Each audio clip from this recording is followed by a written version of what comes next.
ਤੇ ਲਾਲਾ ਆਪਣੇ ਵਡੇਰਿਆਂ ਬਜ਼ੁਰਗਾਂ ਦਾ ਕੀ ਨਾਂ ਸੀ? वल्द चौधरी ताजे हाँ वल्द चौधरी साहब जी अच्छा अच्छा अच्छा माशाल्लाह। जेड़े मशहूर मरूफ है जिन्होंने जमीन आई ज्यादा अच्छा अच्छा ते अगों असी उन्हां दी औलाद आ सी उन्हां दे पोतरे जोग रखी ही घोड़ियां रखियां ही वो कोई गलबात सानू सुनाओ। उन्हां ने रखी वारसां बड्डियां बजुर्गों ने रखी ही ਤੁਹਾਨੂੰ ਕਿਹਦਾ ਸ਼ੌਕ ਆ ਮਾਲ ਡੰਗਰ ਜਾਂ ਘੋੜੀਆਂ ਦਾ? शौक आया सानू ते स्कूल तोरिया हन जी मैं जाया करो हाँ ਅਸੀਂ ਜਾਂਦੇ ਤੇ ਰਾਹ 'ਚ ਬਹਿ ਰਹਿੰਦੇ। ਅੱਛਾ ਸਕੂਲ ਤੇ ਲਾਲਾ ਇਹ ਦੱਸੋ ਕਿ ਜਿਹੜੀਆਂ ਉਸਲੇ ਜੋਗਾਂ ਸਾਡੇ ਪਿੰਡ 'ਚ ਬੰਦੇ ਕਿਹੜੇ ਕਿਹੜੇ ਰੱਖਦੇ ਹੈ ਵਡੇਰੇ ਜਿਨ੍ਹਾਂ ਕੋਲ ਜ਼ਿਆਦਾ ਹੁੰਦੇ? ਸਾਰਿਆਂ ਕੋਲ ਆਈਆਂ ਕਿ ਜਿਤਨੇ ਲੋਕ ਦੇ ਬੰਦੇ ਜਿਹੜੇ ਪਿੰਡ ਐ ਮੇਰਾ ਮਤਲਬ ਰਿਆਹ ਦੇ ਪਿਓ ਕੋਲੇ ਵੀ ਜੋ ਚੌਧਰੀ ਜ਼ਿਆ ਮਰਾਣੇ ਦੇ ਇਹਨਾਂ ਕੋਲੇ ਦੋ ਜੋ ਗਾਈਆਂ ਐ ਤਾਂ ਮੇਰਾ ਮਤਲਬ ਇਹ ਚੇਅਰਮੈਨ ਤਾਂ ਆਂਦਾ ਹਾਂ ਚਾਚਾ ਜਿਹੜਾ ਹਾਂ ਉਹ ਹਲਵੰਦਾ ਅਦਾਲਤ ਖਾਂ ਹਾਂ ਨਾਲ ਇੱਕ ਚੌਧਰੀ ਦਲਦ ਹਾਂ ਨੌਕਰ ਹੁੰਦੇ ਉਹਨਾਂ ਕੋਲੇ ਇਹਨਾਂ ਕੋਲੇ ਦੋ ਜੋ ਗਾਈਆਂ ਜੀ ਜੀ ਸਾਡੇ ਕੋਲੇ ਦੋ ਜੋ ਤੁਹਾਡੇ ਕੋਲੇ ਉਸ ਦੋ ਜੋਗਾਂ ਹੀ ਇਹ ਬਜ਼ੁਰਗ ਘੋੜੀ ਰੱਖਦੇ ਤੇ ਜਾਂ ਮੁਸਤਾਕਰਾਂ ਦਾ ਜਿਹੜਾ ਪਿਓ ਉਹਦੇ ਕੋਲੇ ਹੁੰਦੀਆਂ ਦੋ ਚੌਧਰੀ ਸਰਦਾਰ ਮਰਹੂਮ ਮਾਰੂ ਚੌਧਰੀ ਮੁਸ਼ਤਾਕ ਮਰਹੂਮ ਦੇ ਤੇ ਚੌਧਰੀ ਇਖਲਾਕ ਹਾਜੀ ਦੇ परवेज दे वालिद ਸਾਹਿਬ अच्छा ਉਹਨਾਂ अच्छा ਕੋਲੇ ਘੋੜੀਆਂ ਤੇ ਹੋਰ ਘੋੜੀਆਂ ਚੌਧਰੀ ਕੋਲ ਮੁਹੰਮਦ ਆਲਮ ਕੋਲੇ ਆਹੀ ਘੋੜੀਆਂ ਹੀ ਆ ਹਾਂ ਉਹਨਾਂ ਨੂੰ ਬੜਾ ਸ਼ੌਕ ਆ ਮਰਹੂਮ ਤੇ ਜਿਹੜੇ ਰਿਆਸਤ ਖਾਂ ਕੋਲੇ ਘੋੜੀਆਂ ਆਈਆਂ। ਅੱਛਾ ਅੱਛਾ ਅੱਛਾ ਉਸੇ ਘੋੜੀਆਂ ਦਾ ਠਰਕਾ ਅੱਛਾ ਤੇ ਜੇਲਮ ਦੇ ਵਿੱਚ ਜ਼ਿਆਦਾ ਜਾਦੇ ਜਿਹੜਾ ਜ਼ਿਆਦੇ ਲੱਗਦਾ ਹੈ ਛੜਾ ਖਾੜਾ ਜਾਦੇ ਪਹਿਲਾ ਖੜਾ ਪਹਿਲਾ ਖਾੜਾ ਜ਼ਿਆਦੇ ਲੱਗਦਾ ਰਿਹਾ ਅੱਛਾ ਜਿਹੜੇ ਫਲੇ ਪੈਂਦੇ ਕਿੰਨੇ ਕਿੰਨੇ ਦਿਹਾੜੇ ਲੱਗ ਜਾਂਦੇ ਉਹ ਮਹੀਨਾ ਮਹੀਨਾ ਲੱਗਦਾ ਹਨ ਪੂਰਾ ਮਹੀਨਾ ਲੱਗ ਜਾਂਦਾ ਦੋਹਾਂ ਦਾ ਇਹ ਖੂਆ ਹਾ ਤੇ ਦੋਹਾਂ ਦਾ ਉਹ ਪਰਲਾ ਖੂਆ। ਬੜੀਆਂ ਸੋਹਣੀਆਂ ਗੱਲਾਂ ਨੇ ਲਾਲਾ ਮੈਂ ਚਾਹਨਾ ਵੀ ਉਹ ਗੱਲਾਂ ਜਿਹੜੀਆਂ ਨਾ ਮਤਲਬ ਕਿ ਹੁਣ ਜਿਹੜੇ ਸਾਡੇ ਪਿੰਡ 'ਚ ਹੋਰ ਖੂਹ ਹੈ ਉਹ ਕਿਹੜੇ ਕਿਹੜੇ ਕਿੱਥੇ ਕਿੱਥੇ? ਉਹ ਇਹ ਹੀ ਖੂਆ ਹੈ ਨੇ ਇਹਨਾਂ ਦੇ ਸਾਡੇ ਮੁਹਾੜਾ ਖੂਆ ਹੈ ਹਾਂ ਪਰਬਤ ਵਾਲੇ ਮਾਲੇ ਹਾਂ ਜੇਦ ਮੈਂਬਰ ਨਹੀਂ ਹੈ ਜਵੇਦ ਇਹਨਾਂ ਦਾ ਖੂਆ ਹਾਂ ਤੇ ਡੋਰਿਆਂ ਦਾ ਖੂਹ ਮਸ਼ਹੂਰ ਡੋਰਿਆਂ ਦਾ ਖੂਹ ਉਹ ਮਸ਼ਹੂਰ ਸਾਡੇ ਨਾਨਕਿਆਂ ਦਾ ਤੁਹਾਡੇ ਨਾਨਕੇ ਤੇ ਮੁੱਢ ਲੈ ਕੇ ਉਹ ਖੂਆ ਮਹਿਰਾਂ ਦਾ ਤੇ ਲੋਕੜੀ ਵਾਲਾ ਖੂਹ ਲੋਕੜੀ ਵਾਲਾ ਖੂਹ ਸਿੱਖਾਂ ਦਾ ਸਿੱਖਾਂ ਦਾ ਖੂਹ ਹਾਂ। ਅੱਛਾ ਕਿਹੜਾ ਉਹ ਜਗ੍ਹਾ ਸੀ ਜਿਹਨੂੰ ਛੰਮ ਵਾਲਾ ਏਰੀਆ ਆਖਦੇ ਹੈ ਉਸਲੇ ਨਾ ਛੰਬੈ ਹੀ ਹੈ ਇਹ ਛੰਮ ਕਿਹੜਾ ਇਹਦਾ ਦੱਖਣ ਵਾਲਾ ਕਬਰਸਤਾਨ ਹੈ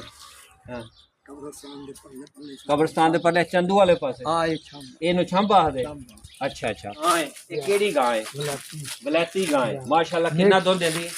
ਮੇਰੇ ਨਾਲ ਤੁਸੀਂ ਆਉਣਾ ਲਾਲਾ ਦੁੱਧ ਦਾ ਸਾਡੀ ਮਸੇ ਫੇਰ ਵੀ ਕਿੰਨਾ ਕੋਈ 11 12 12 ਗੜਵੀ ਆ ਇਹ ਦਾ ਦੇਸੀ ਹੈ ਇਹ ਦੇਸੀ ਹੈ। ਦੇਸੀ ਇਹ ਵੀ ਦੁੱਧ ਦਿੰਦੀ ਇਹ ਵੀ ਦੁੱਧ ਹੈ। ਕਿੰਨਾ ਕੋਈ ਦੁੱਧ ਦਿੰਦੀ ਇਹ ਦੁੱਧ ਦੇ ਹੱਦੀ ਆ ਅੱਛਾ ਤੇ ਐੜੀ ਹੈ ਇਹ ਉਹ ਗਾਂ ਦੀ ਬੱਚੀ ਹੈ ਅੱਛਾ ਅੱਛਾ ਅੱਛਾ ਬੱਚਾ ਸਾਰੀਆਂ ਮੇਰਾ ਮਤਲਬ ਜਿਹੜੀ ਹਾਂ ਦੇਸੀ ਨਸਲ ਦੀਆਂ ਨੇ ਲਾਲਾ ਮੈਂ ਦੇਖਣਾ ਪਿਆ ਤੁਸੀਂ ਨੇ ਮੋਰ ਵੀ ਰੱਖੇ ਨੇ ਤਿੱਤਰ ਰੱਖੇ ਨੇ ਤੁਸੀਂ ਪਰਿੰਦੇ ਵੀ ਰੱਖੇ ਨੇ ਕੁਕੜੀਆਂ ਮੁਰਗੇ ਇਹਦਾ ਵੀ ਦੱਸੋ ਤੱਕ ਸਕਦੇ ਹੋ ਕਿ ਪਿੰਡਾਂ ਥਾਵਾਂ ਤੇ ਡੇਰੇ ਤੇ ਜਿਹੜੇ ਨੇ ਨਾ ਡੇਰੇਦਾਰ ਉਹਨਾਂ ਨੇ ਨਾ ਮਾਲ ਡੰਗਰ ਵਾਸਤੇ ਨਾ ਪੂਰਾ ਬੰਦੋਬਸਤ ਕੀਤਾ ਹੁੰਦਾ ਪਾਣੀ ਡਾਣ ਦਾ ਇੱਥੇ ਨਲਕਾ ਵੀ ਲੱਗਿਆ ਮੋਟਰ ਵੀ ਲੱਗੀ ਇਹ ਖੁਰਲੀਆਂ ਨੇ ਜਿਹਦੇ ਵਿੱਚ ਪੱਠੇ ਕੁੱਤਰ ਕੇ ਲਾਲੇ ਹੋਰੀ ਜਿਹੜਾ ਇਹਨਾਂ ਜਾਨਵਰਾਂ ਨੂੰ ਪਾਉਂਦੇ ਨੇ ਇਹਦੇ ਅੰਦਰ ਜਨਾਬ ਸਰਦੀਆਂ ਵਿੱਚ ਹੈ ਮਾਲ ਨੂੰ ਇੱਥੇ ਬੰਨ੍ਹਦੇ ਨੇ ਤੇ ਇਹ ਤੁਸੀਂ ਵੇਖ ਸਕਦੇ ਹੋ ਇਹ ਜਿਹੜੀ ਹੈ ਨਾ ਇਹ ਕੀ ਹੈ ਲਾਲਾ ਇਹ ਖੋਤੀ ਦਾ ਸਮਾਨ ਹੈ ਰੇੜਾ ਖੋਤੀ ਜਿਹੜਾ ਪੱਠੇ ਲਿਆਉਣ ਵਾਸਤੇ ਖੋਤੇ ਰੇੜੀ ਦਾ ਇਹ ਸਮਾਨ ਹੈ ਉਹ ਤੁਹਾਡਾ ਕਿੰਨਾ ਦੁੱਧ ਰੋਜ਼ਾਨਾ ਦਾ ਆਉਂਦਾ ਤੁਹਾਡੇ ਕੋਲੇ? ਮਨ ਦੁੱਧ ਇੱਕ ਟਾਈਮ ਦਾ ਮੱਝਾਂ ਦਾ ਹੈ ਇੱਕ ਟਾਈਮ ਦਾ ਮੱਝਾਂ ਦਾ ਇੱਕ ਮਨ ਦੁੱਧ ਆਉਂਦਾ ਤੇ ਤੁਹਾਡੇ ਕਿੰਨੇ ਪੁੱਤਰ ਨੇ? ਮਾਸ਼ਾਅੱਲਾ 7 ਪੁੱਤਰ ਨੇ ਜੀ ਚੌਧਰੀ ਰੁਸਤਮ ਅਲੀ ਦੇ ਤੇ ਅੱਲਾ ਦਾ ਕਰਮ ਹੈ ਅੱਲਾ ਨੇ ਜ਼ਮੀਨ ਮਾਲ ਡੰਗਰ ਵੀ ਦਿੱਤੇ ਹੈ ਔਲਾਦ ਵੀ ਦਿੱਤੀ ਹੈ ਤੇ ਲਾਲੇ ਨੇ ਖੁਸ਼ਹਾਲ ਆਪਣੀ ਜ਼ਿੰਦਗੀ ਗੁਜ਼ਾਰੀ ਅੱਲਾ ਦਾ ਕਰਮ ਹੈ ਤੇ ਇਹ ਤੁਸੀਂ ਜੀ ਵੇਖੋ ਜੀ ਮਸ਼ੀਨ ਹੈ ਪੱਠੇ ਕੁਤਰਨ ਵਾਲੀ ਇਹ ਬਰਸਨ ਹੈ ਠੀਕ ਹੈ ਤੇ ਇਹ ਮਾਸ਼ਾਅੱਲਾ ਤੁਸੀਂ ਰਿਹਾਇਸ਼ ਉਹਨਾਂ ਵਾਸਤੇ ਬਣਾਈ ਹੈ ਇਹ ਮਾਸ਼ਾਅੱਲਾ ਤੁਸੀਂ ਵੇਖ ਸਕਦੇ ਹੋ ਕਿ ਚੌਧਰੀ ਰੁਸਤਮ ਅਲੀ ਸਾਹਿਬ ਨੇ ਆਪਣੇ ਬੱਚਿਆਂ ਵਾਸਤੇ ਡੇਰੇ ਦੇ ਨਾਲ ਇਹ ਕੋਠੀ ਬਣਾਈ ਹੈ ਰਿਹਾਇਸ਼ ਬਣਾਈ ਹੈ ਤੇ ਮਾਲਦਾਰੀ ਚੌਧਰੀ ਮਹਿੰਦੀ ਖਾਨ ਦੀ ਜ਼ਿੰਮੇਵਾਰੀ ਜਿਹੜਾ ਵੱਡਾ ਤੁਹਾਡਾ ਪੁੱਤਰ ਹੈ ਉਹਦਾ ਜ਼ਿੰਮੇਵਾਰੀ ਤੇ ਉੱਥੇ ਦੁਕਾਨ ਕਿਹਦੀ ਹੈ? ਦੁਕਾਨ ਉਹਦੀ ਉੱਥੇ ਮੋੜ ਤੇ ਮੋਬਾਈਲਾਂ ਦੀ ਤੇ ਫਰਿੱਜਾਂ ਦੀ ਵਾਰਸ ਦੀ ਹੈ ਮਾਸ਼ਾਅੱਲਾ ਤੇ ਇੱਕ ਪੁੱਤਰ ਤੁਹਾਡਾ ਪੜਦਾ ਪਿਆ ਇੱਕ ਪੜਦਾ ਪਿਆ ਇੱਕ ਹਾਫਲ ਦੇ ਚੱਕਰ ਹੈ ਬਾਹਰ ਅੱਛਾ ਲਾਲਾ ਤੂੰ ਚੌਧਰੀ ਮਹਿੰਦੀ ਦਾ ਡੇਰੇ ਨਾਲ ਤੁਹਾਡੇ ਪਾਸ ਸੰਭਾਲਦਾ ਬਸ ਚੌਧਰੀ ਮਹਿੰਦੀ ਖਾਨ ਦਾ ਜੀ ਬੜੀ ਮਿਹਰਬਾਨੀ ਵੇਖਣ ਸੁਣਨ ਵਾਲਿਆਂ ਨੂੰ ਯਕੀਨਨ ਸਾਡੀ ਅੱਜ ਦੀ ਜਿਹੜੀ ਵੀਡੀਓ ਹੈ ਨਾ ਪਿੰਡ ਦੀਆਂ ਗੱਲਾਂ ਪੁਰਾਣੀਆਂ ਗੱਲਾਂ ਸੁਣ ਕੇ ਤੇ ਬੜੀ ਸਾਰੀ ਤੁਹਾਨੂੰ ਜਾਨਵਰਾਂ ਦੀ ਡੇਰੇ ਤੇ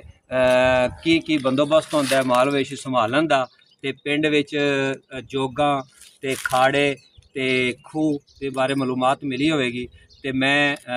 ਉਮੀਦ ਕਰਨਾ ਕਿ ਤੁਸੀਂ ਸਾਡੇ ਚੈਨਲ ਨੂੰ ਸਬਸਕ੍ਰਾਈਬ ਕਰੋਗੇ, ਵੀਡੀਓ ਨੂੰ ਲਾਈਕ ਕਰੋਗੇ, ਸ਼ੇਅਰ ਕਰੋਗੇ ਤੇ ਆਪਣਾ ਜਿਹੜਾ ਨਾ ਸਾਨੂੰ ਗੱਲਬਾਤ ਦੱਸੋਗੇ ਕਿ ਤੁਹਾਨੂੰ ਇੰਝ ਦੀਆਂ ਵੀਡੀਓ ਅਸੀਂ ਬਣਾ ਕੇ